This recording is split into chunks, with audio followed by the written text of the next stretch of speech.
महंगाई से छुटकारा चाहता है। वो चाहता है कि भारत तेजी से तरक्की करे। ऐसे में देश के प्रधानमंत्री का पढ़ा लिखा होना बहुत ज़रूरी है।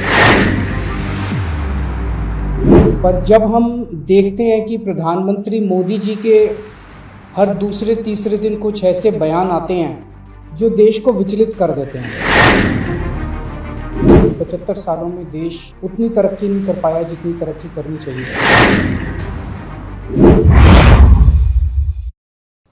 गुजरात हाईकोर्ट का कल ऑर्डर आया कि देश के लोग जो हैं वो प्रधानमंत्री जी की एजुकेशनल क्वालिफिकेशंस के बारे में जानकारी नहीं ले सकते।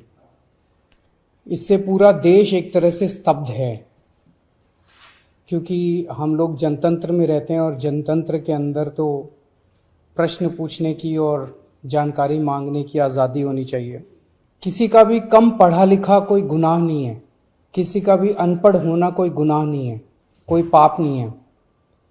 हमारे देश में इतनी गरीबी है, अपने घर की परिस्थितियों की वजह से, अपने घर की हालात की वजह से बहुत लोग ऐसे हैं जो नहीं पढ़ पाते, जिनको पूरी अच्छी शिक्षा नहीं मिल पाती। मैंने ये जानकारी क्यों मांगी? हमारे देश को आज़ाद हुए 75 साल हो गए। इन 75 सालों में देश उतनी तरक्की नहीं कर पाया जितनी तरक्की करनी चाहिए थी।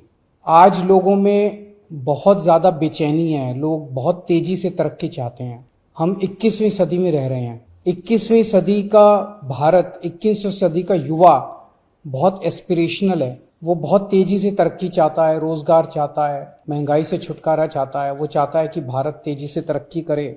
ऐसे में देश के प्रधानमंत्री का पढ़ा लिखा होना बहुत ज़रूरी है।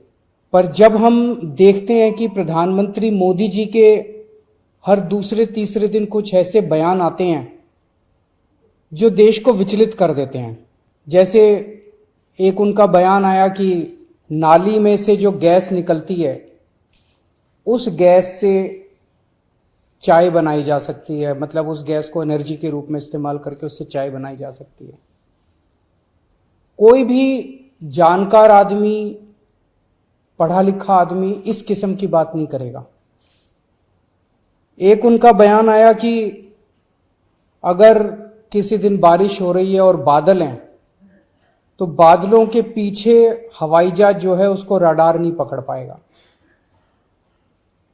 ये तो जिसने भी सुना उसे ही लगा कि ये क्या बात कर रहे हैं। आर्मी के लोगों ने, फौज के लोगों ने, एयरफोर्स के लोगों ने, बच्चों ने, पढ़ने वाले बच्चों ने, युवाओं ने जब ये बात सुनी तो उन्हें बड़ा अटपटा सा लगा। उससे ऐसे लगता है कि उनका विज्ञान के बारे में, साइंस के बारे में कितनी कम जानकारी है। कनाडा गए, वो कनाडा में उन्होंने कुछ वो कहने की कोशिश कर रहे थे, a+b² whole square bracket square, लेकिन वो क्या कहना चाह रहे थे किसी को समझ नहीं आया। पूरी दुनिया उस टाइम प्रधानमंत्री जी को देख रही थी। पूरी दुनिया के सामने देशवासी एक तरह से बड़े एम्बैरेसिंग फील कर रहे थे। एक और मैं देख रहा था, प्रधानमंत्री मोदी जी बच्चों को एड्रेस कर रहे हैं। बच्चों को वो बता रहे थे कि कैसे क्लाइमेट चेंज जो है वो ऐसा कुछ नहीं है, कोई क्लाइमेट चेंज नहीं है। अब climate change, global climate change, global warming जो है ये एक बहुत बड़ा सत्य है। ये पूरी दुनिया मानती है, पूरी दुनिया के अंदर इस पे खूब काम चल रहा है। अगर हमारे देश के प्रधानमंत्री ऐसी बात करेंगे कि क्लाइमेट चेंज कुछ नहीं है, ग्लोबल वार्मिंग कुछ नहीं है, तो फिर तो उसके ऊपर हम एक्शन भी कैसे ले पाएंगे। और मैं देख रहा था उसमें जो बच्चे सुन रहे थे वो दबी जबान में हंस रहे थे। ऐसे में ये संदेह होता है और ये प्रश्न उठता है कि क्या हमारे देश के प्रधानमंत्री पढ़े लिखे हैं और कितने पढ़े लिखे हैं। प्रधानमंत्री जी के कुछ वीडियो हमने देखे। एक भाषण में वो कह रहे हैं कि मैं पढ़ा लिखा नहीं हूं, मैं गांव के स्कूल गया था, उससे ज्यादा मेरी कोई पढ़ाई नहीं हुई है। प्रधानमंत्री का पढ़ा लिखा होना क्यों जरूरी है? प्रधानमंत्री को एक ही दिनों में सैकड़ों फैसले लेने होते हैं, विज्ञान से संबंधित, अर्थव्यवस्था से संबंधित। अगर प्रधानमंत्री पढ़े लिखे नहीं होंगे तो ये अफसर आके, तरह तरह के किस्म किस्म के लोग आके उनको बहला के कहीं भी दस्तखत करवा के ले जाएंगे, कहीं भी कुछ भी पास करवा के ले जाएंगे। जैसे नोटबंदी हुआ, नोटबंदी से देश को बहुत खामियाजा भुगतना पड़ा। नोटबंदी से देश एक तरह से 10 साल पीछे चला गया। इतना ज्यादा नोटबंदी से पूरी देश की अर्थव्यवस्था को नुकसान हुआ।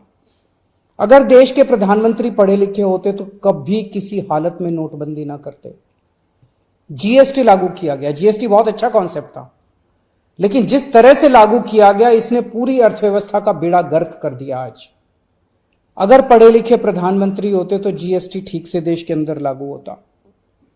किसानों के 3 काले कानून लागू किए गए। जिस तरह से वो कानून लाए गए बिना लोगों से पूछे, बिना बातचीत किए, ये समझ में नहीं आता कि किसने जाके प्रधानमंत्री जी के कान भरे और उन्होंने वो कानून पास कर दिया। अंत पंत में 1 साल के बाद वो तीनों कानून वापस लेने पड़े। तो इस तरह से कोई भी व्यक्ति जाके प्रधानमंत्री जी को बेवकूफ बना सकता है अगर प्रधानमंत्री जी पढ़े लिखे नहीं होंगे। पिछले कुछ वर्षों के अंदर 60,000 स्कूल देश के अंदर बंद कर दिए गए। देश की आबादी एक तरफ बढ़ रही है, स्कूल तो बढ़ने चाहिए थे, लेकिन 60,000 स्कूल बंद कर दिए गए। इसका मतलब देश में शिक्षा को तवज्जो नहीं दी जा रही जो तवज्जो दी जानी चाहिए। एक अनपढ़ देश कैसे तरक्की करेगा? हाईकोर्ट के ऑर्डर ने प्रधानमंत्री जी की शिक्षा को लेकर जो संशय था वो और बढ़ा दिया है। इस बात का लोगों को जवाब नहीं मिल पाया कि प्रधानमंत्री जी कितने पढ़े लिखे हैं। कुछ डिग्री इधर उधर, एक दिन अमित शाह जी ने भी प्रेस कॉन्फ्रेंस करके कुछ वर्ष पहले डिग्री दिखाई थी। अगर डिग्री है और वो सही है तो डिग्री दिखाई क्यों, दी क्यों नहीं जा रही? गुजरात विश्वविद्यालय, दिल्ली विश्वविद्यालय डिग्री क्यों नहीं दे रहे? उनकी जानकारी क्यों नहीं दे रहे? तो लोगों के मन में 2 ही आंसर है क्यों नहीं दे रहे। एक ही हो सकता है इसलिए नहीं दे रहे क्योंकि अहंकार है कि मैं क्यों दूं, मेरी डिग्री मांगने वाले ये कौन होते हैं, इनकी औकात क्या है। पर जनतंत्र के अंदर इस तरह के प्रश्न तो ठीक नहीं है, इस तरह का अहंकार तो ठीक नहीं है। अगर जनता मांगती है तो देनी चाहिए। और दूसरा प्रश्न जनता के मन में ये उठ रहा है कि डिग्री इसलिए नहीं दे रहे क्योंकि डिग्री हो सकता है फर्जी हो, डिग्री हो सकता है नकली हो। तो ये जनता के मन में कल के ऑर्डर के बाद बहुत सारे अफवाहों का बाजार गारा में बहुत सारे प्रश्न खड़े हो रहे हैं। और ये नहीं समझ में आता कि अगर प्रधानमंत्री जी दिल्ली विश्वविद्यालय से पढ़े, गुजरात विश्वविद्यालय से पढ़े, तो गुजरात विश्वविद्यालय को तो सेलिब्रेट करना चाहिए कि हमारा लड़का जो है वह देश का प्रधानमंत्री बन गया। दिल्ली विश्वविद्यालय को तो सेलिब्रेट करना चाहिए कि वो उनकी डिग्री को छुपाने की कोशिश कर रहे हैं। तो आज एक ही प्रश्न है मेरे सामने कि क्या 21वीं सदी के भारत के प्रधानमंत्री पढ़े लिखे होने चाहिए? Does India need an educated PM? आप अगर कोई कंपनी चलाते हैं और अपनी कंपनी के लिए कोई मैनेजर हायर करते हैं, तब भी उसमें लिखते हैं कि he should be MBA qualification लिखते हैं। तो क्या देश को चलाने वाले सबसे बड़े मैनेजर पढ़े लिखे होने चाहिए या नहीं होने चाहिए?